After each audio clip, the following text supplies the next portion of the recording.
ஆசிரியை வீட்டில் நகைகளை திருடிய ஒருவரை கைது செய்த போலீசார் அவரிடமிருந்த 13 பவுன் நகைகளை பறிமுதல் செய்துள்ளனர்.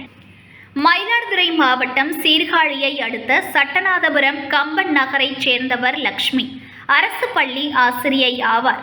கடந்த 2023ஆம் ஆண்டு நவம்பர் 5ஆம் தேதி லட்சுமி வெளியூர் சென்றிருந்த நிலையில் 6ஆம் தேதி அதிகாலை வீட்டின் முன்புற கதவை உடைத்த மர்ம நபர்கள் பீரோவில் வைத்திருந்த 43 பவுன் நகைகள் மற்றும் பணத்தை கொள்ளையடித்து சென்றுள்ளனர்.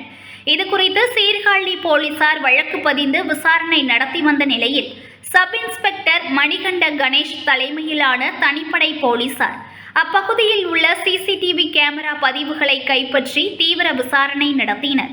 இதன் அடிப்படையில் கரூரைச் சேர்ந்த மனோஜ்குமார் என்பவரை கைது செய்த தனிப்படை போலீசார் அவரிடமிருந்த 13 பவுன் நகைகளை கைப்பற்றினர். தொடர்ந்து போலீசார் மனோஜ்குமாரை நீதிமன்றத்தில் ஆஜர்படுத்திய பின்னர் சிறையில் அடைத்தனர். முன்னதாக கடந்த மே மாதம் 14ஆம் தேதி இவ்வழக்கில் தொடர்புடைய சென்னை திருவேற்காட்டைச் சேர்ந்த சதீஷ் என்பவரை கைது செய்து அவரிடமிருந்த 5 பவுன் நகையை கைப்பற்றியது குறிப்பிடத்தக்கது. இதன் மூலம் லட்சுமி வீட்டில் திருடப்பட்ட 18 பவுன் நகைகளை பறிமுதல் செய்துள்ளனர். மேலும் இவ்வழக்கில் தொடர்புடைய ரமேஷ் என்பவரை தேடி வருகின்றனர். அவரை விரைவில் பிடித்து மீதமுள்ள நகைகள் அனைத்தும் பறிமுதல் செய்யப்படும் என போலீஸ் தரப்பில் கூறப்படுகிறது.